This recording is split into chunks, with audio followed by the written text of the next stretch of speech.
Good evening, everyone, and welcome to the Joe and Joe Weather Show on a pretty busy weather day across the United States. Looks like about half the country is under some sort of watch or warning, and we're going to cover all that, look at the storm system on Friday, and whatever lies beyond that. That's all coming up shortly on the Joe and Joe Weather Show, brought to you by Omni True Value Hardware at 1226 North Wellwood Avenue in West Babylon, New York.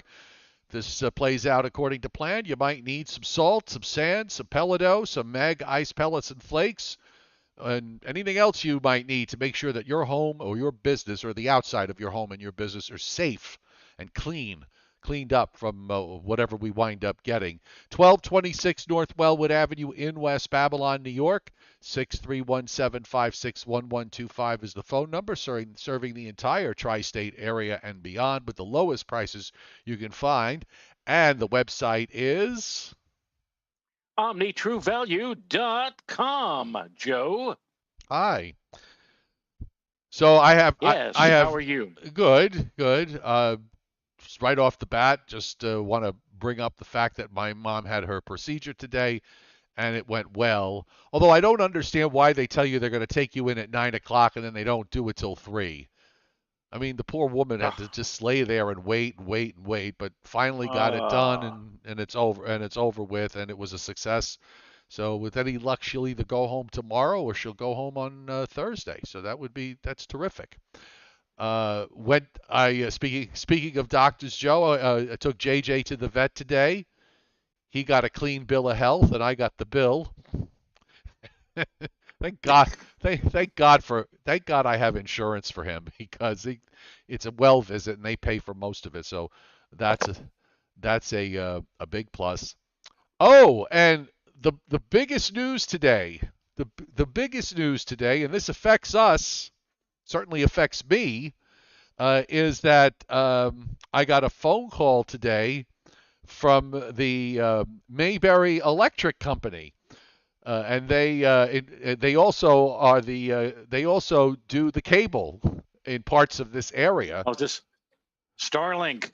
No, not Starlink. I got my refund from Starlink because they told me I'd have to wait another year because some satellite blew up or something. I don't know.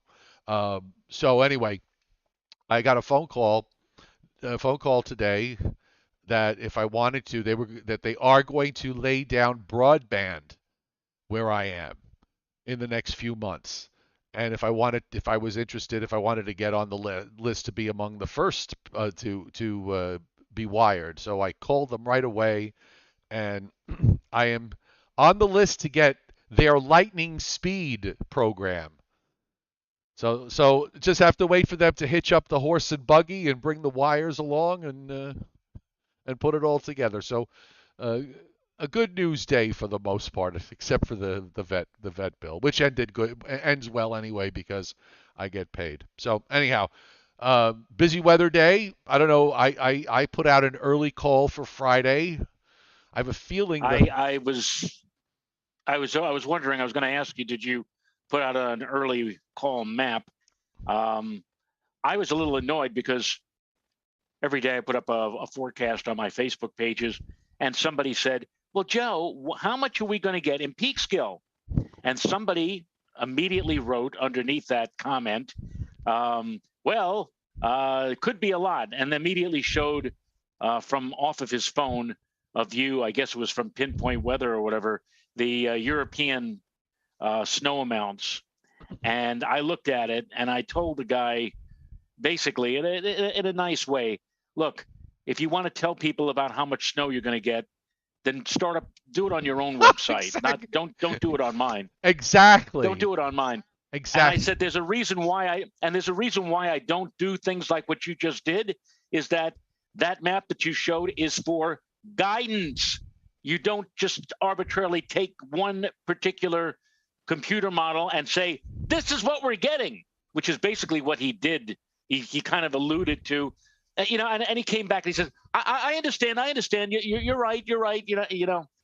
I don't think they expect, I don't know about you, Joe, but I think people who do something like that don't expect me to actually see it, look at it, comment on it, and then reprimand the person who put that commentary up on my web page or my Facebook page. So um, that's the end of the rant right there. Oh, I hear So you. Um, I, on the other hand, I like to be a smart ass. So I had a someone, I posted. First of all, my early call does not go out publicly. It goes out to it's on my subscription page, and my snow removal guys, they get it. I don't put the early call out for public consumption anymore because uh, they don't understand. It becomes a mess.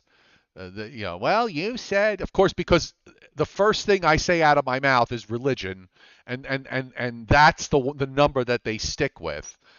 Uh, uh, So I stopped doing it. If you want the early call, you got to get on my weather platform on Patreon. But uh, anyhow, so I put up my post this evening. I said, National Weather. I do put up the National Weather Service snow forecast map and their ice forecast map, and I put I put that up, and I said National Weather Service snow and ice maps are up. It's raining tonight, near record highs tomorrow, colder Thursday, snow and ice for Friday. So he writes back blah blah blah blah. Okay. So I wrote back, "You have a rather limited vocabulary, don't you?"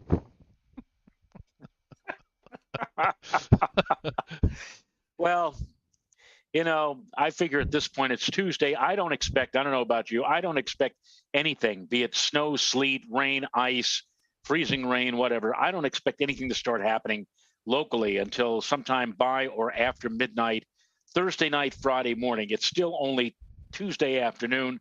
And I figured I'd give it like one more day before I No, start which is perfectly reasonable. committing.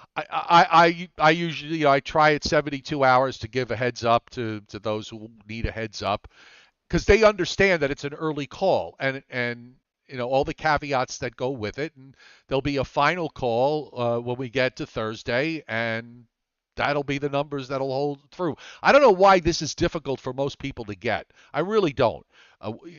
You see a map up, you put it up. It says early call. That means that it's early, and I'm giving you some numbers to go by. Okay, they could go up, they could go down.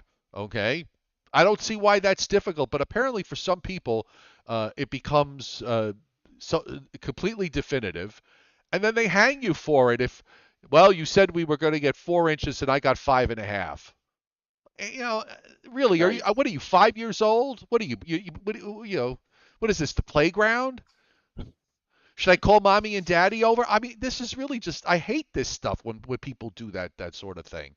It's grow up. If you don't want, and if you don't like it, if you don't like the post, if you have a problem with it, if you have, philosophical or problems with weather being put on, scroll by. Just scroll by and shut up. You're irrelevant. I really don't care what your opinion is. Just go by. Uh, anyway, that's my rant. Do you get do you get the impression that because it's 2 2 2 2 2 2 on a Tuesday, that this is also rant day? This something somebody hit the hot button today on both of us. it could be. It could very well be. All right, so I think the folks on the chat board are saying, all right, enough already, let's get going. So we'll do that. And just to want to say hi to everybody on the chat board and to any of our new viewers that may be on. Welcome to the Joe and Joe Weather Show. Here most days, Sunday at 11 a.m., Monday through Thursday at 7:30, most of the time. And Friday and Saturday we usually take off unless there is something brewing or something going on.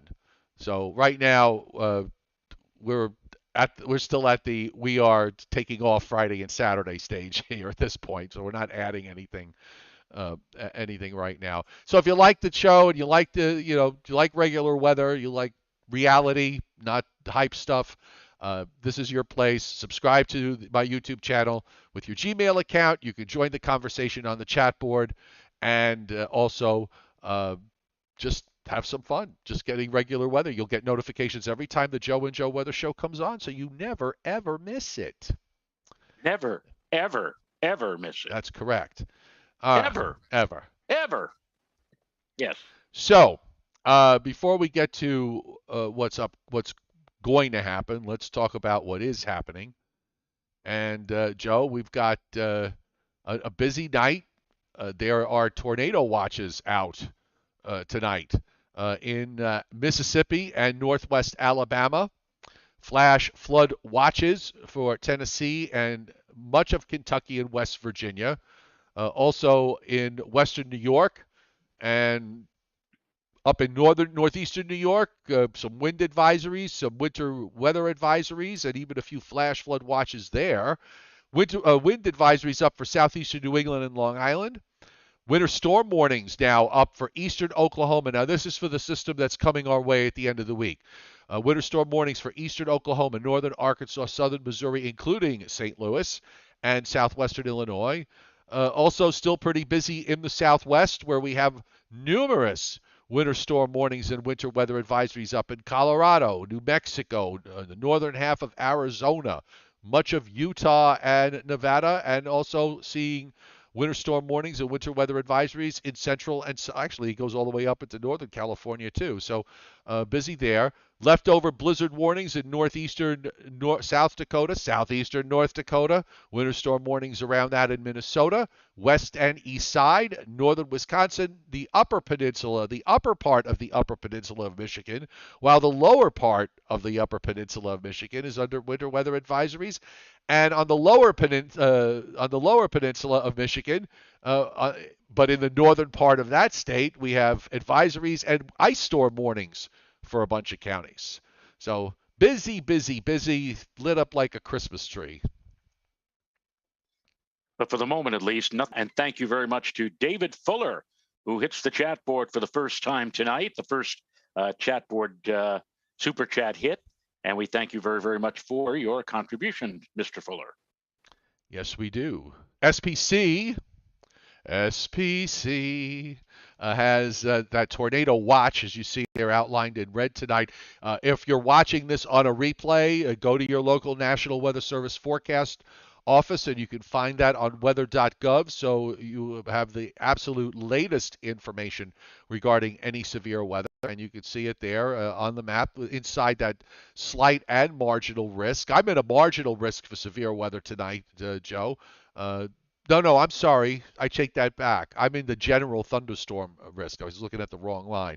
Okay. The marginal All right. risk is northwest Georgia and goes all the way down into northeast Louisiana, southeastern Arkansas. No severe weather is forecast for tomorrow, but we'll jump to Thursday because the folks at SPC did throw up a marginal risk for Thursday, so I want to see where it is. And that marginal risk is. There it is.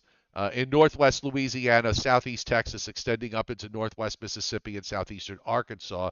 And there's nothing on their long range, so that's good. The satellite tonight, well, you got cloud. The system here, Joe, moving pretty quickly on to the northeast, and of course, it's going to set up the likelihood that we're going to see near record highs for tomorrow before a cold front comes through. Did you throw in the chance of a shower with that front? Because I for the time being, did not. No, no, I said clouds giving way to uh, developing or increasing sunshine. I did, however, and I don't think the uh, National Weather Service did this, but I did mention that the temperatures would get to about 62 to 65 in the Hudson Valley. But then I mentioned that there would be a notable drop in the temperature by later in the day as the winds shift into the west and west northwest behind that front. The front is expected to move on through during the afternoon hours. And I think that there's enough cold air advection behind it to warrant a notation that the temperatures would start going down and that the winds would start picking up before the end of the afternoon.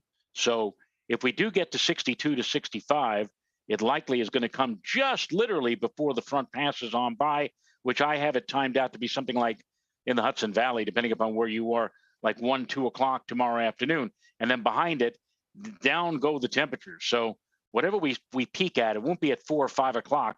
It'll be peaking at like noon or 1. And then right after that, the winds pick up and the front ushers in that much cooler airflow. But no, I did not invoke Antoine's rule. You may remember the late Tex Antoine, who was not a meteorologist, but did the weather long enough to take note of the fact that sometimes when a front came by and the Weather Service, then the U.S. Weather Bureau, was not calling for a shower, guess what? There was a shower. And so after that, whenever we had a front coming through and there was no mention of any precipitation, Tex would always say, well, a front is a front. And if we get a shower, don't be surprised. So I will mention here, although it's not officially on my Facebook page, don't be surprised if indeed the sky gets a little dark, like 1 or 2 o'clock tomorrow afternoon, and you get a couple of raindrops in your area, and then it quickly clears, and then the winds pick up, and down go the temperatures. Look, it's going to be that kind of a day tomorrow, but nonetheless, it's probably going to be the nicest day that we will see all of this week, because after tomorrow, oh boy, it goes downhill real fast for Thursday, and especially Thursday night and Friday. Yeah, and of course that energy that's down in the southwest is all going to be swinging eastward, and you can already see, by the way, you start to see clouds coming up from the Pacific over Baja and the satellite loop across Mexico. Uh, the beginnings of a bit of a moisture feed there from the southwest that's going to get involved in all of this as this all swings around. I don't know. We're in a busy pattern, and this is every 2 days we seem to be getting something here and just rolling along. And active patterns can be frustrating because you've got something happening right now. You got to focus on something right behind it, and then you have to focus on something right behind that. So from a forecasting standpoint, you can only divide your brain into so many storms before you just start to you know start to shoot out electrical votes saying I need a break here. So it's like a meteorological power play if you're into hockey, when you're the team that's down by one man, like when it's on a 5-on-4, and you see your goalie is like desperately trying to stave off any kind of play to get a goal through the net, and no sooner does he block a shot, here it comes again. Another 2 or 3 guys are suddenly charging down on you to try to get another shot at goal. And this is kind of like what it's going to happen here in the next few days. It's that so many things are happening at once. As you just said, Joe, no sooner do you get one thing out of the way, but now you have to concentrate on something else. And when that goes away, you have to concentrate on yet something else. So it's a fast moving, very progressive pattern. And just let's take them one at a time. That's the only thing that you could do in a situation like this. Exactly. The back edge of the rain, by the way, in the northeast is already moving into eastern Pennsylvania. So everything thinks he's actually, so at least as of 7:50, it's stopped in northern New Jersey and parts of northeast PA. There's another little area of rain to the south and south central PA and central Maryland. That's moving east. Also seeing some showers in southern New Jersey. And there's moderate to heavy precip. Rain's gotten all the way up, pretty far up into New England here. But fortunately, at least, from the standpoint of having to deal with something on the order of a couple of inches of rain, this is not the case. This is in and out quick, 1/4 of an inch, maybe a little bit more in some spots. Heavier amounts as you go up to the north in New England and in upstate New York, clearly. Probably closer to 1/2 an inch to an inch there in some places, but that too is just going to kind of roll along. Meanwhile, you can see the showers and thunderstorms that are breaking out across south central Tennessee, and we've got a few, not a lot, but we do have a few severe thunderstorm warnings as of 7:51. You see them in the yellow boxes. There's a little red box there in Louisiana, so that's a tornado warning that's been issued. So severe weather is there. It's not anything widespread. It's just doing its thing. And again, fortunately for tomorrow, we're not going to see we shouldn't see any severe threats per SPC.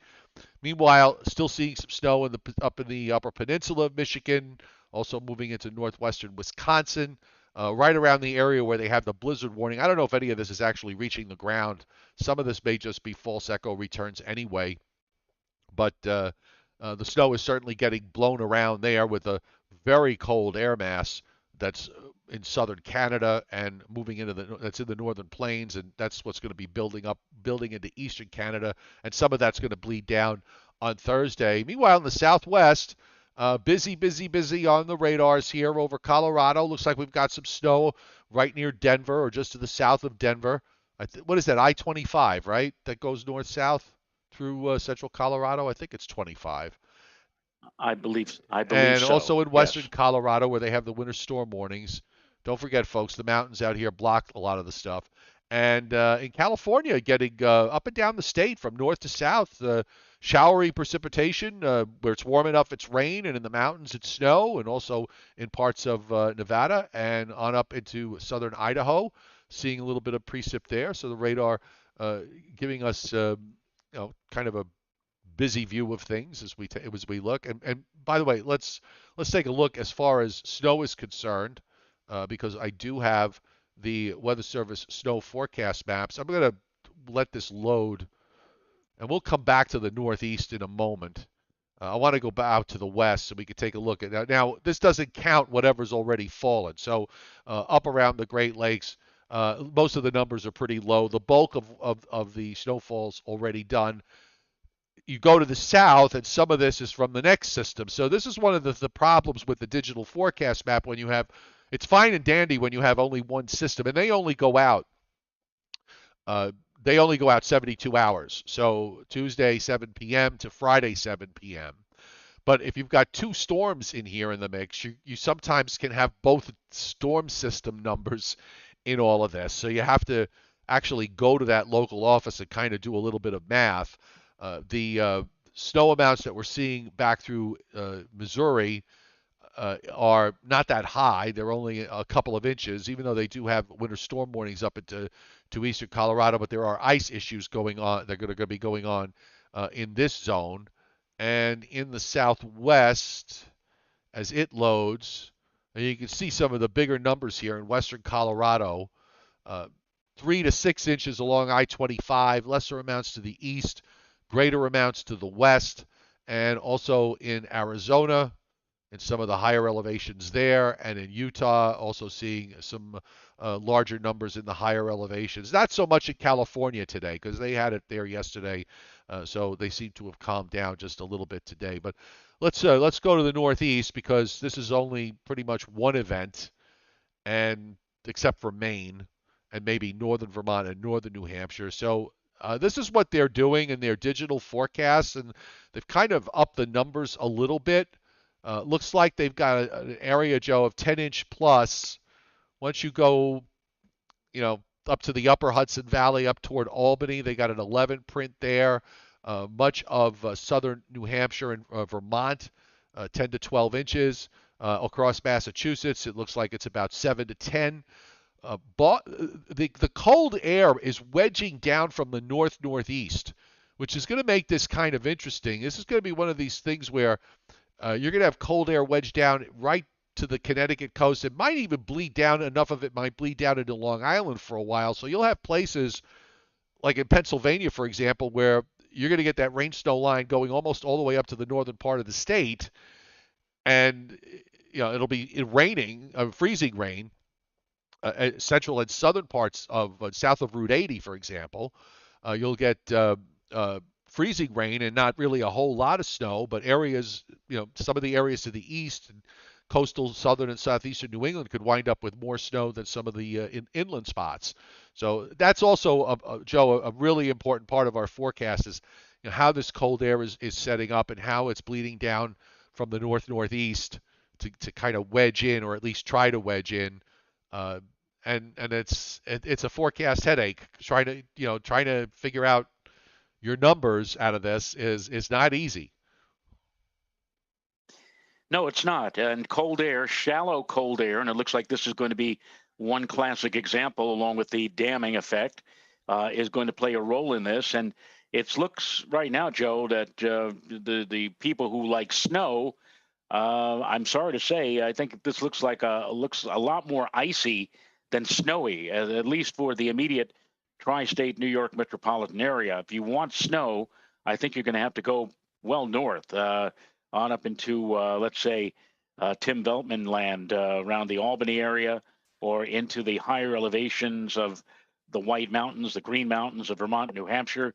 There's where you may pick up in excess of a foot of the white stuff. But down here, unfortunately, it looks more icy and dicey to me than anything else. Not to say that there won't be any snow, but there'll be probably an initial shot of snow and then the ice on top of that, and then maybe even some plain rain. But I'm suspecting that places south of, let's say, in the Hudson Valley, south of Interstate 287, down toward New York City and Long Island, are going to probably see a lot more in the way of rain, a cold rain, albeit, as opposed to icy conditions, or again, especially so, snowy conditions on Thursday night and Friday. I think also, as I mentioned at the onset, nothing to worry about on Thursday. If you're doing any traveling on Thursday, the morning commute looks okay, the evening commute looks okay, and even if you're out, going to a restaurant or whatever, let's say in the early evening of Thursday, you should be fine. I don't expect much of anything to happen or start happening until probably toward or soon after midnight Thursday night into the after midnight hours of Friday. I've got some small disagreements with I got some Okay. small disagreements because I'm this is as I said, it's tough. I got the ice map up now, the ice forecast map from the Weather Service. I think you're going to see these numbers go up. Usually the thing with freezing for and we had Bill Gilman talking about this, how we don't get freezing rain very often. So you're out of practice, and in some cases you might be years out of practice uh, with this sort of thing. But I've noticed over this winter and in past winters that when you get that first early look with the freezing rain, the numbers tend to be on the low side, and then they sort of bring them up a bit. So you're seeing generally 1 to 2 tenths of ice accretion being forecast throughout much of Pennsylvania. I think that some areas could go higher. I think we could wind up seeing a fairly large area of 1/4 of an inch and maybe even as much as a 1/2 an inch of ice accretion. That's on my forecast, which I'll show you in a little bit. I do agree that with the Weather Service, the way they have the ice outlined down near the coast, because I think you're going to see. I'm betting, Joe, that the cold air here is going to be a little more important than advertised by some of the warmer models.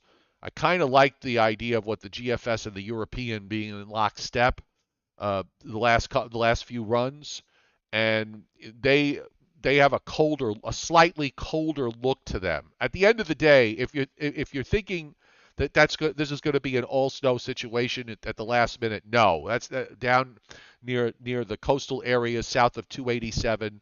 That's not the case.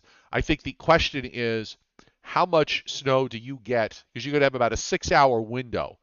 So, how much snow are you going to get in that about 4 to 6 hour window before it goes over to sleet? And then you're going to sit around waiting, okay, how long does it take some places to get over 32? And I think just west and north of New York City, and definitely along and north of 287, I think it's going to struggle to get above 32 when this is all said and done. Yeah, and I would agree. The thing is, I saw a lot of forecasts that are saying high temperatures on Friday of around 40, and I'm saying, really? How's that going to happen? I mean, it's very, very difficult once that cold air gets in to dislodge it, and that's going to be the story Thursday night late into Friday. You need kind of a meteorological crowbar to pry out the cold air, and really, it does not look like it's going to get much above freezing. If it does get above freezing at all. Now, the upper levels of the atmosphere. Somebody yesterday was asking about what the 540 line is. The 540 line at 18,000 feet, that's the boundary line, generally speaking, between rain and snow. You look to see where the 540 is, and if you're north of the 540, you generally will see snow. South of the 540, with higher numbers like 543, 546, 549, you tend to get rain. That doesn't always work out though, because sometimes, and this looks like one of those cases, it's going to be warm upstairs, but it's going to be quite cold right down near the surface where you and I happen to be. So it'll be raining at 18,000 feet, but as it comes down and comes closer to the surface, where that shallow layer of near freezing or below freezing temperatures lie, that's where you're going to be seeing the sleet, the ice. It will not be in the form of snow. You would want to have colder temperatures aloft for you to have it snow all the way down from top to bottom. That does not look like that's going to be the story here It looks like it's going to start off initially as snow, and then it's going to warm quickly aloft. And then as it does, the rain that develops aloft is going to come on down and come through that colder, shallow layer and translate into sleet or maybe freezing rain. And that's something you just don't want to see. On the other hand, it may very well be good that we at least get a little bit of snow at the beginning to accumulate, because the last thing that you would want to see is to have sleet or freezing rain on paved surfaces, and then you end up with an ice skating Right. rink. At least if it lands on the top of a coating of snow, the snow will negate that. It's not going to be fun to try to get rid of the snow in the aftermath, but the snow will at least help in that particular regard. And in this instance, at least Thursday night with that initial 4 to 6 hour burst, we're talking about the rain snow line being roughly at the 540 thickness. Sometimes it's there, sometimes it's not. This is probably also one of those cases where one of those instances where I've noticed, for example, both the GFS and the European have it snowing like at a 544, 545 thickness, and I think part of that is the reason for that is that there's probably some good vertical motion that's being generated that cools the column down, and that makes it cold enough for snow at least for a while. You can't do it forever though. You're only going to be able to do that for a handful of hours. So it's what do you how much falls in those handful of hours, and if you get a burst of if you get a little band of moderate snow, moderate to heavy snow, which usually happens just before it changes over to sleet, and you get into that band for an hour and a half, you could put down a quick couple of inches. So that's kind of I'm Right. banking on that happening. I might be wrong. I have up the 72-hour probability of freezing rain. Now we're in a funny period here because on the forecast. Now I've just got their fresh forecast. So this is for a tenth of an inch of ice accretion. So this actually now goes to zero to Friday to through the day on Friday. So it'll cover the whole event. And you'll notice how the probabilities get higher in northern New Jersey. The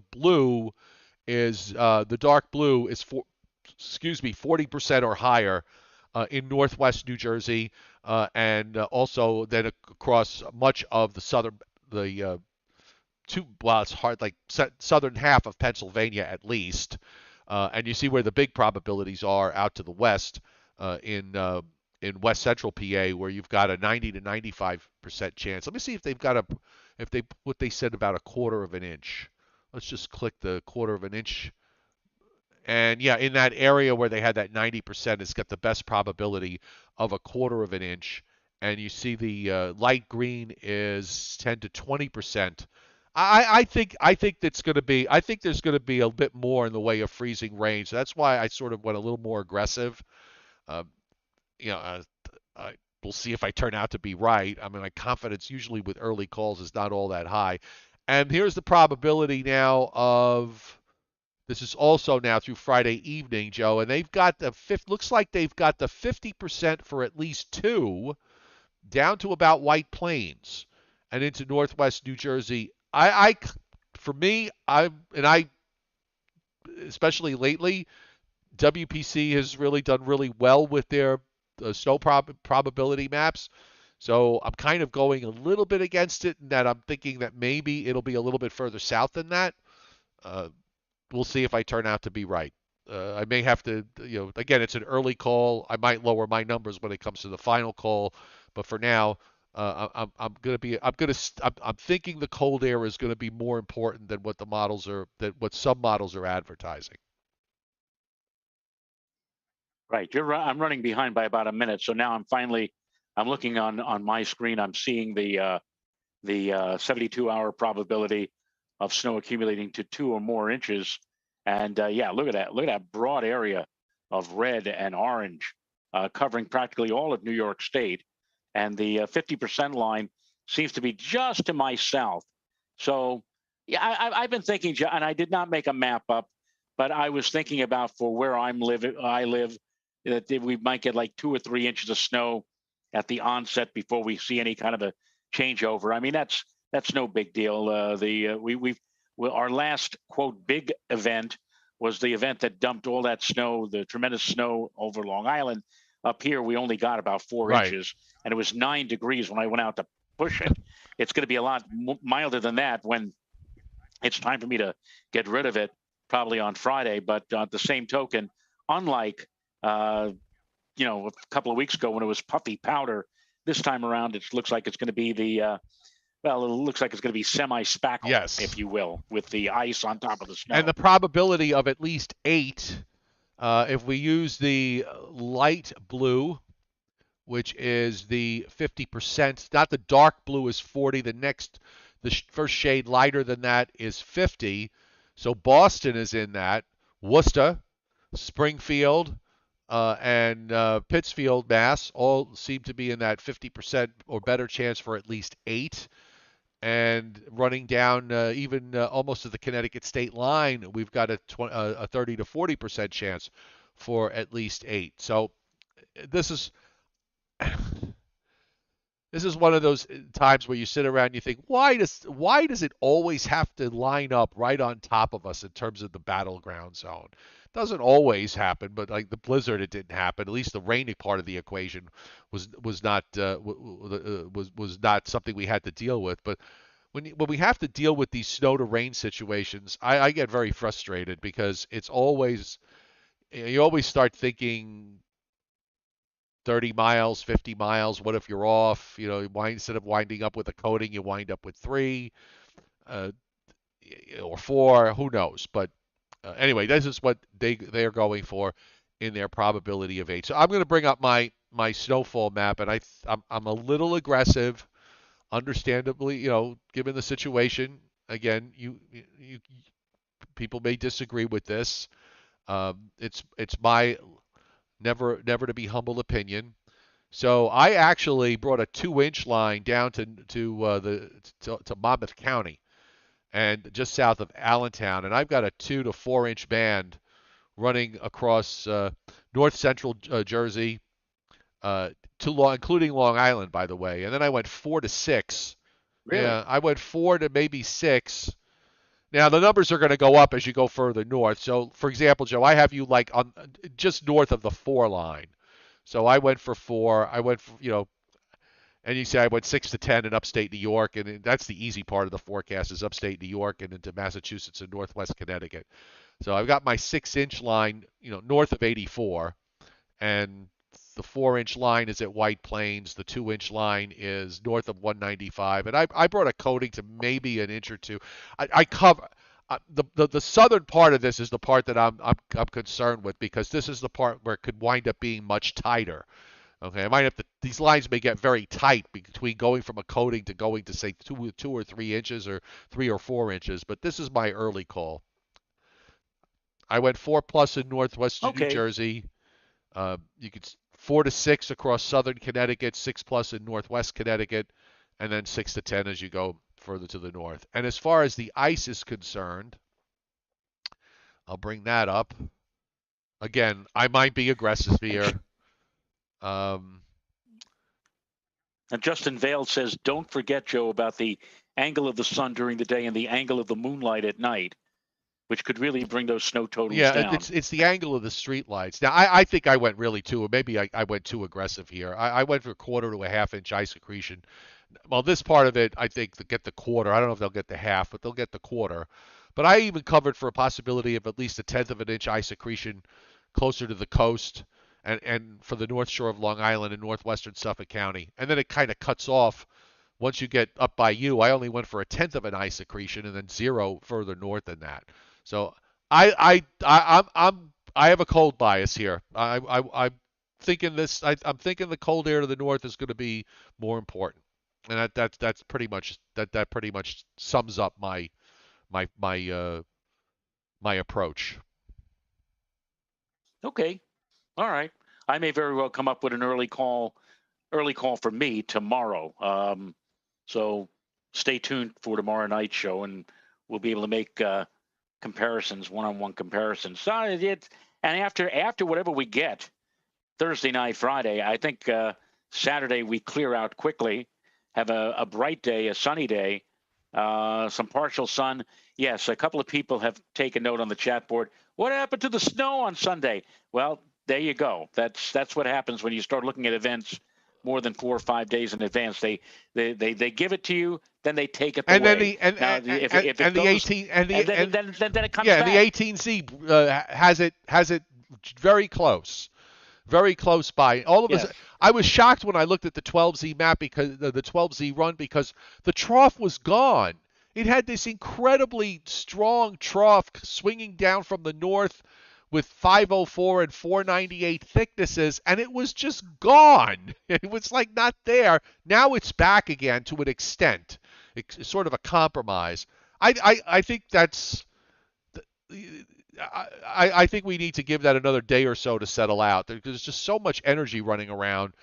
I'm having a feeling that the models are not handling all this. So here's the GFS. This is the is it the 18Z? Which one do you want to look at? The 18 or the 12? It doesn't matter to me. let's take a look at the 18. Okay. I don't The really care. 18, the 18 and the Um, 12 really didn't change too much here. The only difference in the 18 and the 12 that I saw from the GFS is that it actually brings the snow in a little faster. It comes in by 1 a.m., Joe. It's snowing all the way to Boston, and you've got like darker blue snows all over the place. I'm using the radar presentation, but I want to pull up a few soundings. And the European, by the way, was actually fairly similar. I snuck a peek at the 18Z. It was a little further north than the 12 in terms of the extent of the cold air, so it's just a shade less cold, let's put it that way. But it still generated a few inches for, say, New York City and Long Island, and then the numbers go up as you go further to the north. But I'm going to pull up a couple of soundings here, and now if you I pulled up the 1 a.m. sounding here. I put the dot like right over New York City, I guess as close as I could get to New York City. And it's got a surface temperature of 30. And you see if you follow the red line, I don't know if you could see the green line that it's underneath. That's the green line is the dew point, and the red line is the temperature. The zero line is that starts from zero, and it's this dashed line that runs at an angle to the northeast, let's call it, to the upper right. So you'll notice that right at about the 800 millibar level, it gets close to the freezing mark, and then it just kind of jets up there into the real cold air. So at least at 1 a.m. it's cold enough for snow. And I'll pull up a couple of other points just to illustrate here. Let's go down into southern PA, maybe somewhere near Harrisburg, and the sounding there. Even and you can see the warm nose. yes. Now, if you notice on this sounding, right at that same level, that's the nose. It actually looks like a nose. It looks like the side of a person's Right, face. But yeah, that's the warm right, nose, and it's actually creeped over the 32-degree mark at around the 6,000 foot level. Though the surface temperature is still at 30. So that warm nose right. would explain why you would get uh, sleet or freezing rain. So again, this is at 1 a.m. and at 7 a.m. It actually, again, because it comes in faster, on the old run, it still had it snowing on Long Island at 7 a.m. Now it's got rain there, but I'll pull up a couple of soundings where it has the rain. So we'll pull up the North Shore of Long Island. And here it's 33.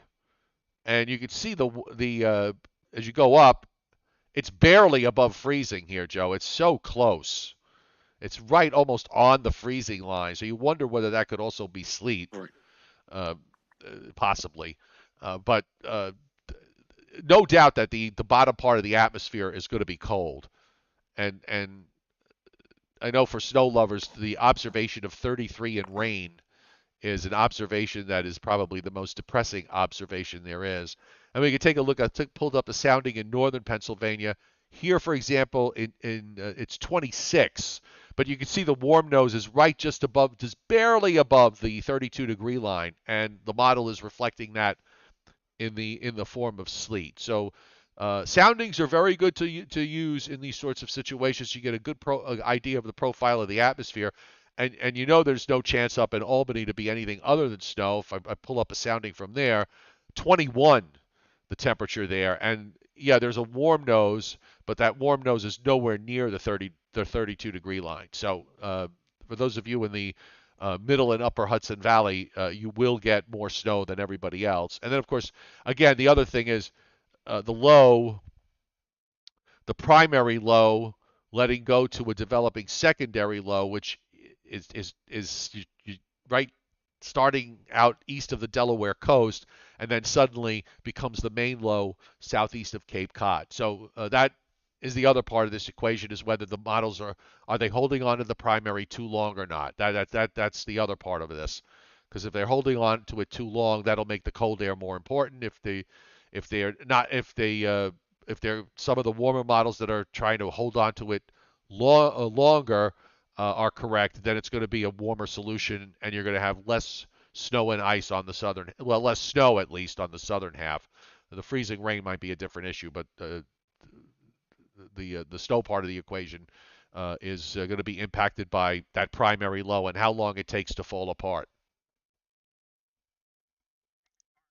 David Carter writes on the chat board, Joe Rayo always seems reluctant to forecast snow. With all due respect, he's often right, but you often hear his dislike for snow in his voice. David Carter, I want to tell you that I was one of the all-time great snow weenies when I got started in this business back in the late 70s. I mean, I love snow. I wanted snow.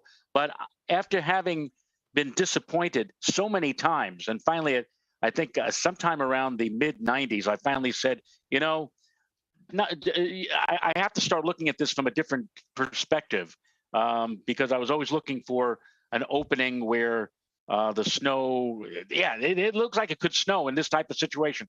But, you know, I'm looking at it more from a standpoint of the middle of the road kind of deal. And does it sound like I don't like snow? Well, maybe that's the case because I have a very long driveway, which I do not like to try to clear, especially after a significant snowfall. But on the other hand, I'm trying to look at this from the standpoint that uh, we do get our occasional heavy duty snowfalls, but more often than not, the snows are not quite what they first appear on the various model guidance. And this is what I said at the onset of the show when this one guy decided that he was going to answer a question that somebody else asked on the chat board. Well, on my Facebook page. Well, Joe, how much are we going to get in Peekskill? And then what does he do? He immediately Right. puts up the European, which was suggesting something like 10 or 12 inches of snow. And I explained, look, that's one model, and it's model guidance. It's there to guide you. And as I was telling, I did an interview with somebody from one of the local newspapers here in the Hudson Valley this afternoon, Joe, and I said, you know, weather is very, very subjective. What one forecaster sees, another forecaster may get a different perspective or have a bit different idea. And the one thing is that the longer you are in this business, the better you get at it. The people who are coming right out of the colleges and got, you know, radio and television jobs, they're not going to have anywhere near the experience that you or I have had. We have been through innumerable wars. And from that, we could take away from empiricism, from remembering situations from the past, not just a few years ago, but like 10, 20, 30 years ago. We can factor that into our equation, our forecasts. So maybe, yeah, maybe it's true that it sounds like I don't like snow, but I'm really just trying to play it as The close best. to the vest as possible. The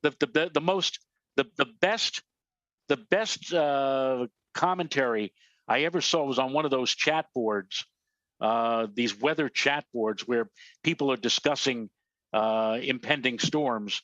And there was one big storm some years back, and one guy chimed in, "We're really going to get it this time." You know how I know? Even Joe Rayo is going for a big snow accumulation.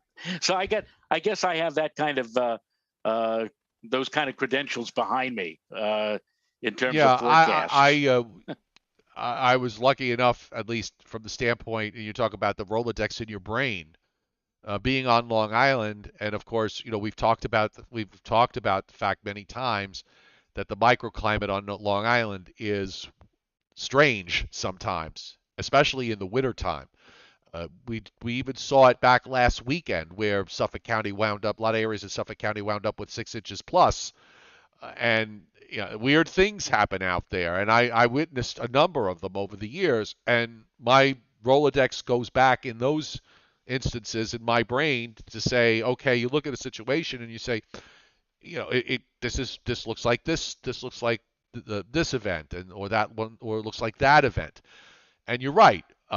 The I also, by the way, think that there were a couple of problems that the young forecasters have trying to gain experience.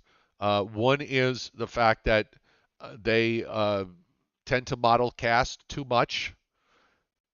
I, People accuse me of, you're hugging this model or hugging that model. It's like, why do you know I forecast what's in front of me. Okay, sometimes one model looks like it makes more sense than the another one because of that little Rolodex in my brain. I'm not always right, but that's just kind of how I look at things.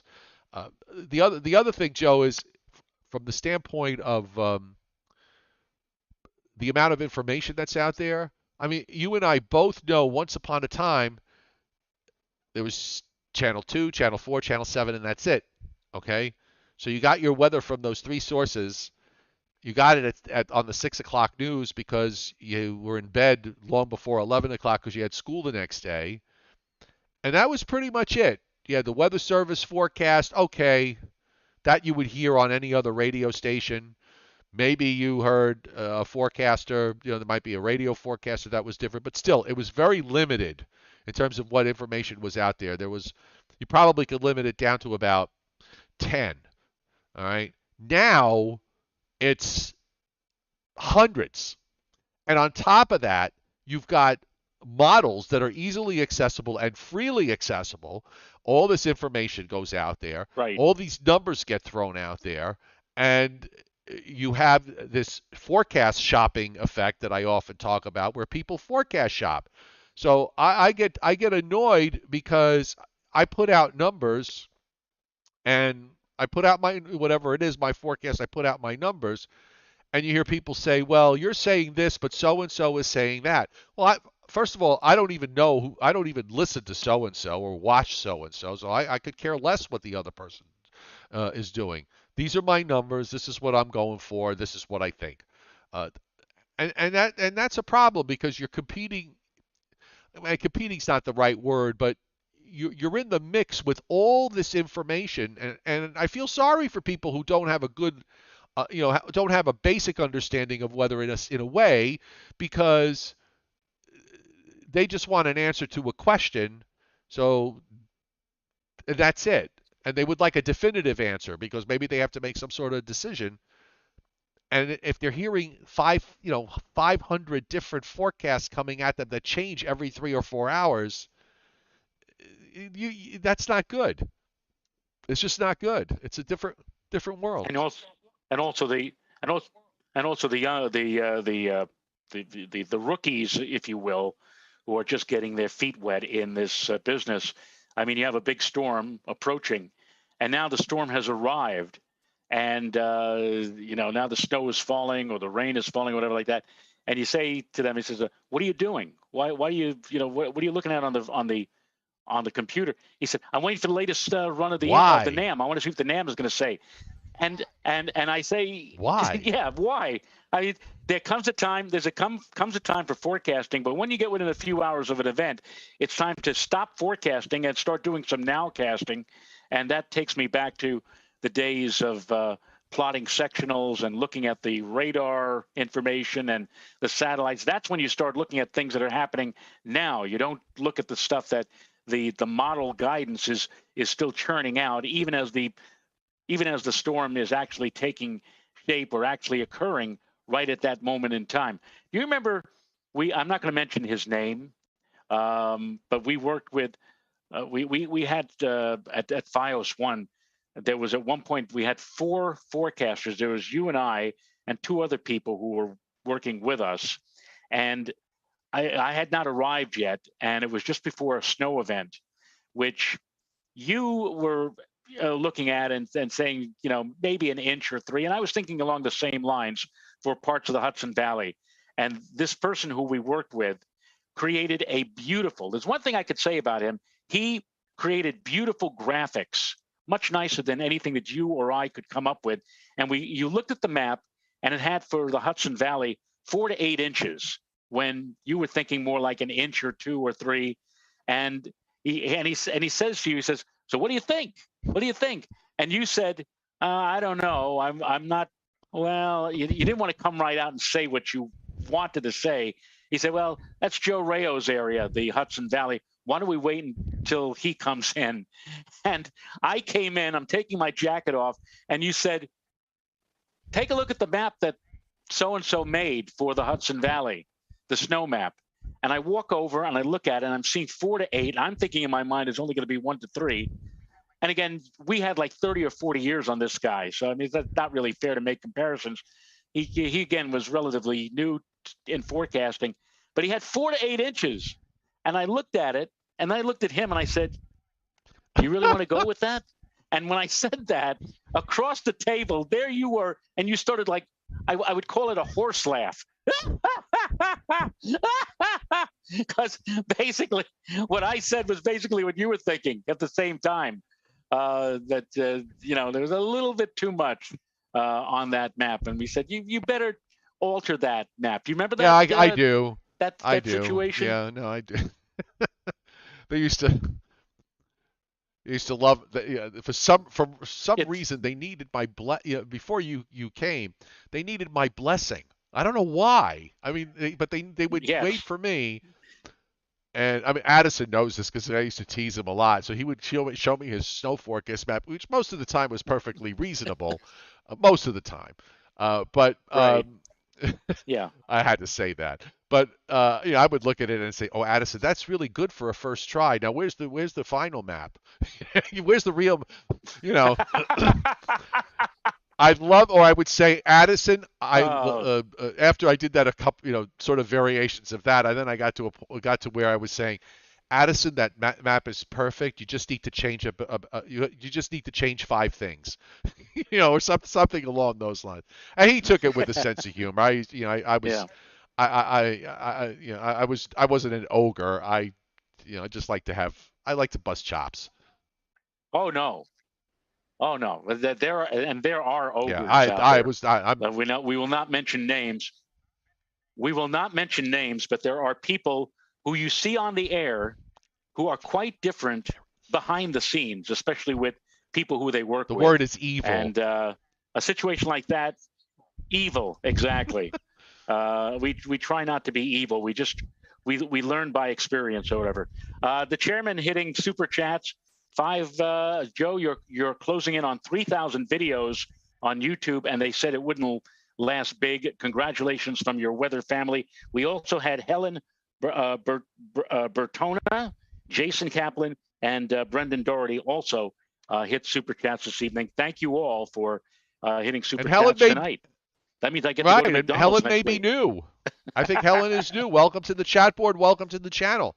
And if you are new, because we're an hour into this show, and we got 29 likes, so we've got 213 viewers, and I just realized I forgot to let my app holders know that the show started at 7:30. So I'll have to send the notification after the show is over. But hey, subscribe to our YouTube channel here, and you can watch the Joe and Joe Show 5 days a week. Use your Gmail account, join the conversation on the chat board, and have a good time. We're on Sundays at 11 a.m.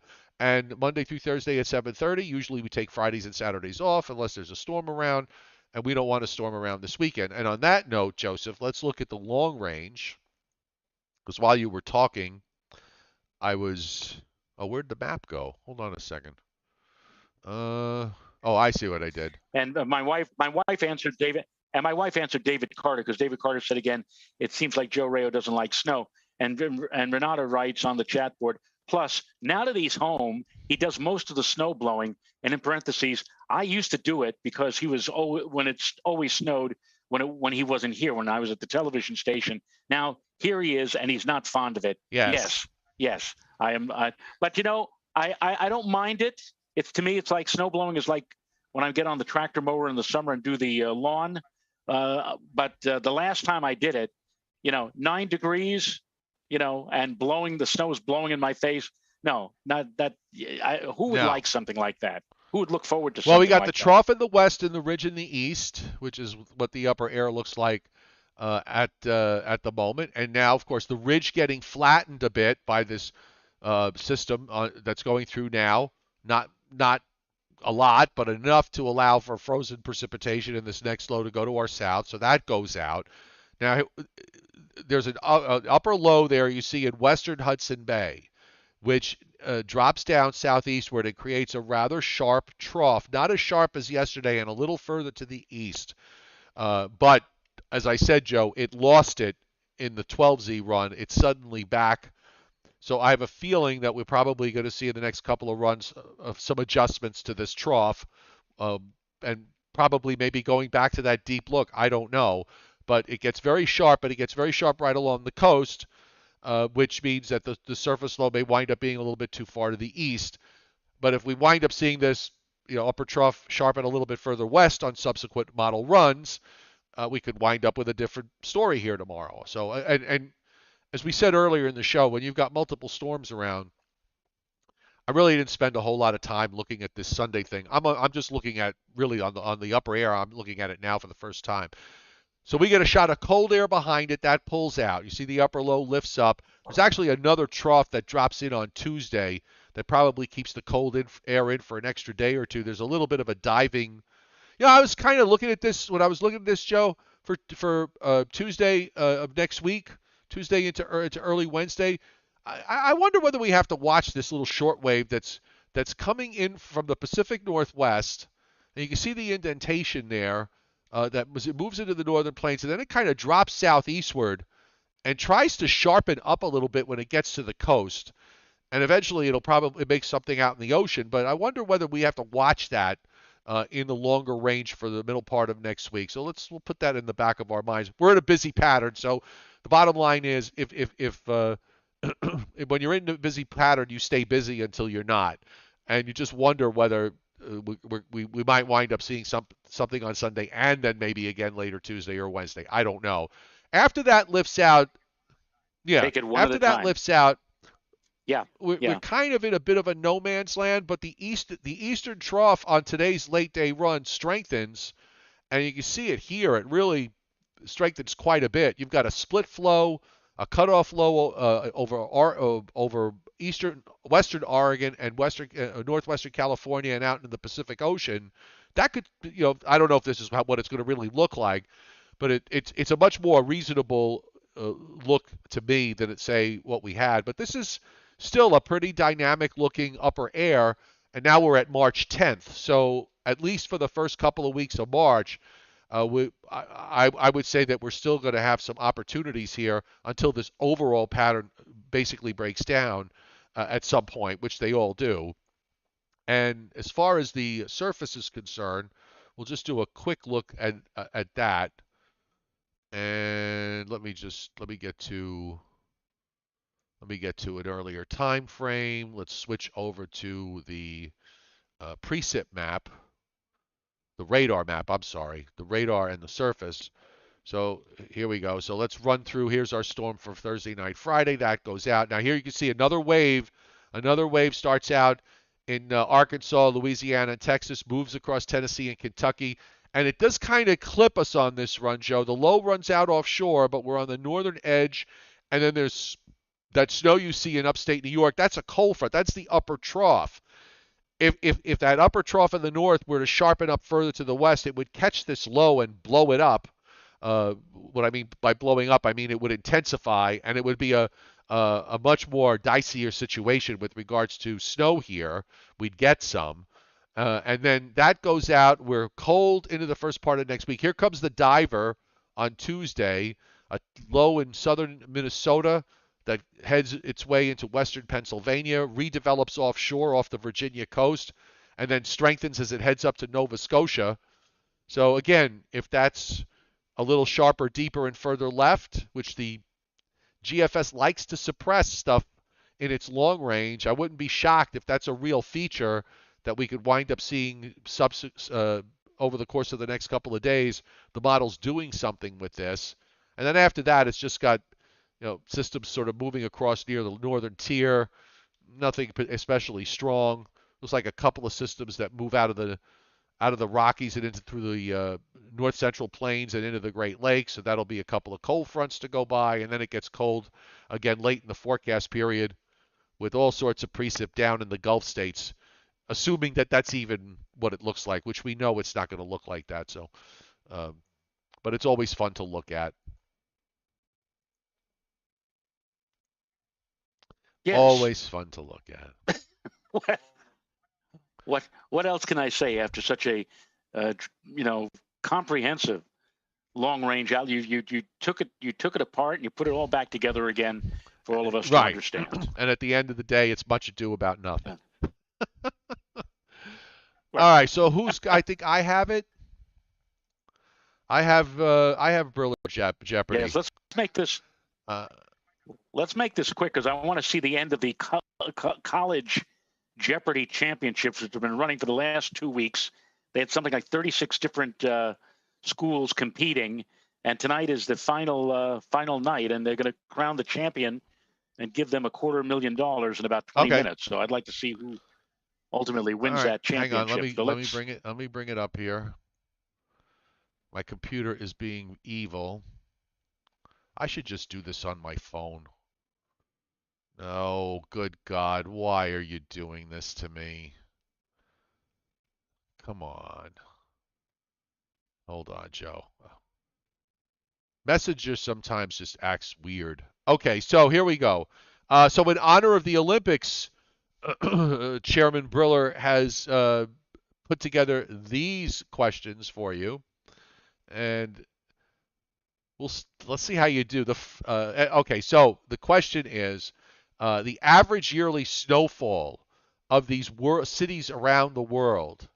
Okay, oh God, and you have a window of 9 inches to get credit. Some of these really surprised me. To tell you God honest truth, I would have expected some of these numbers in both directions. By the way, so let's start with Stockholm, Sweden.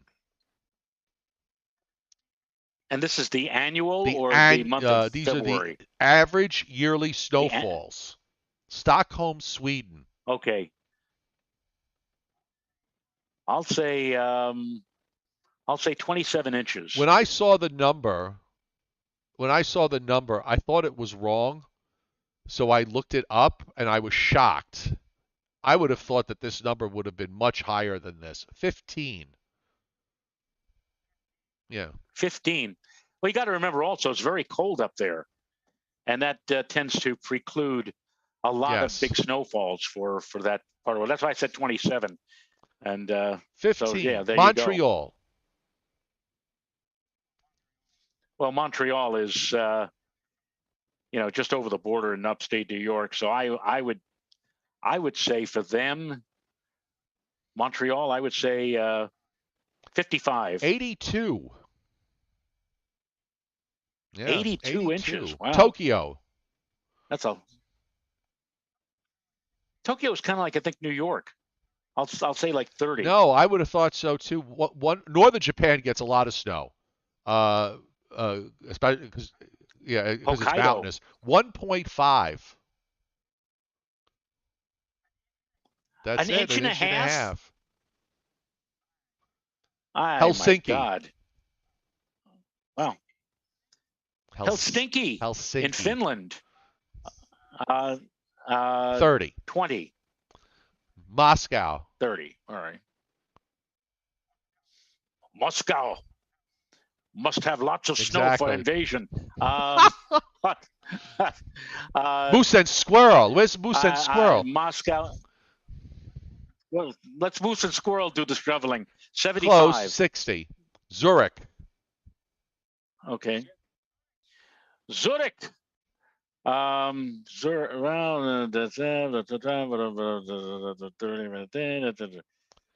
Yeah, this one I would have thought would have been higher too in Switzerland. 22. 22 for Zurich. Mexico City.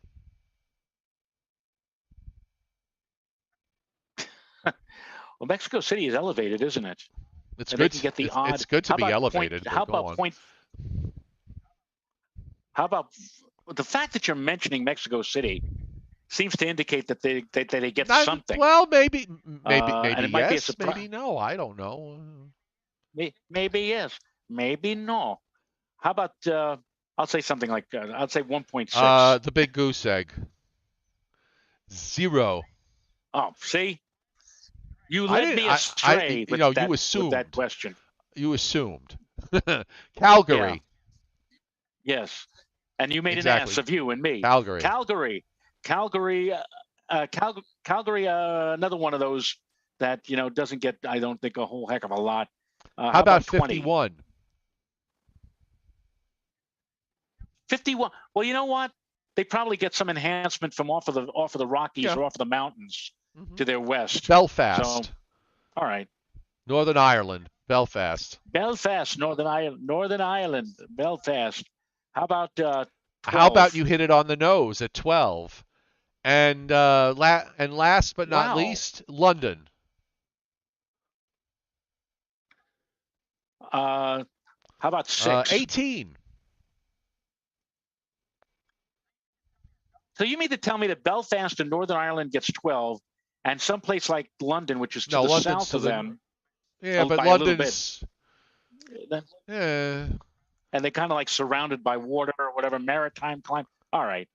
18. They get Okay. that flow sometimes from Greenland, and from Iceland, that cold air. They Yes. have the northwest wind behind those storms and brings in.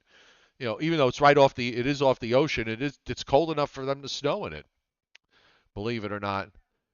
Oh yeah. Yeah. They get, if everything falls right into place, they get some full scale blizzards. In fact, you want to look it up. Anybody out there want to look this up?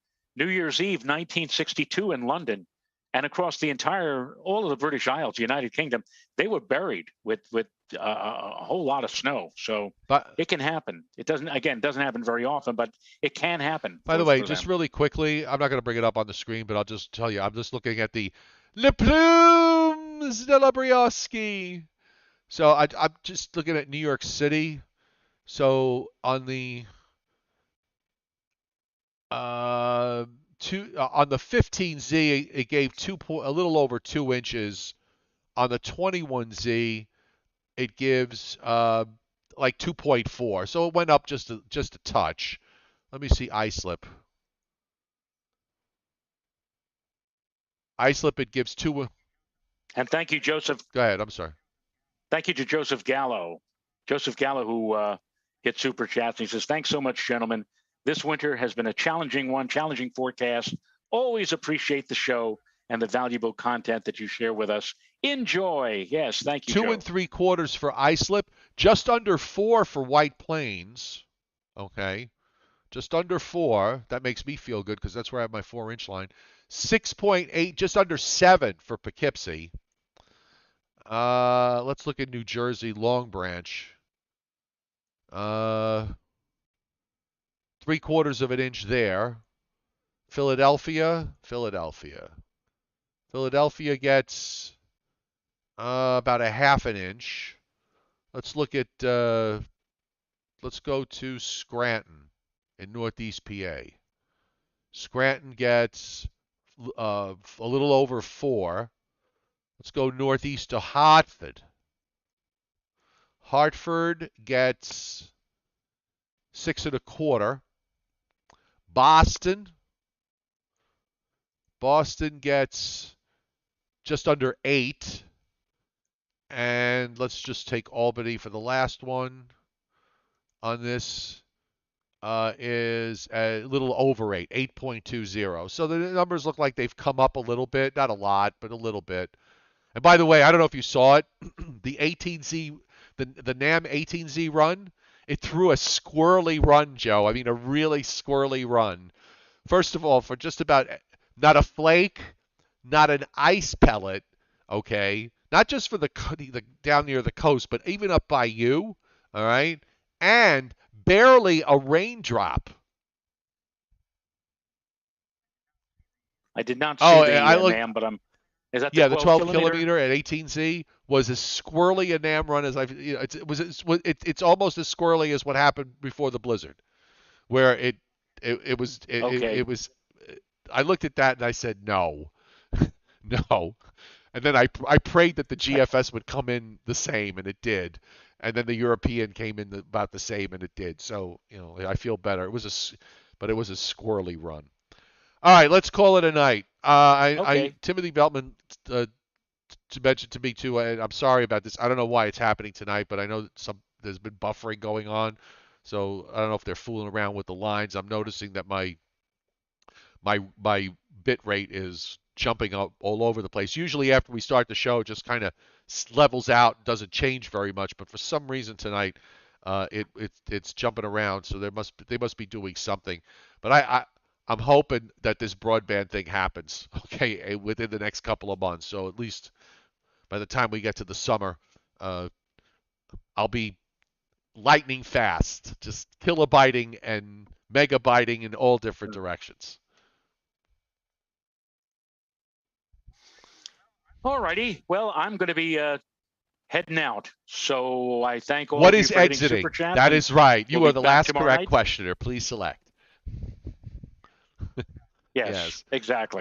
Yes. Thank you for all the super chat hits tonight from everybody, from those of you who hit the super chat tip jar. Thank you. 145 likes. Thank you very much. And to all the new viewers, welcome to the channel. Hope you come back. Nighty night, everybody.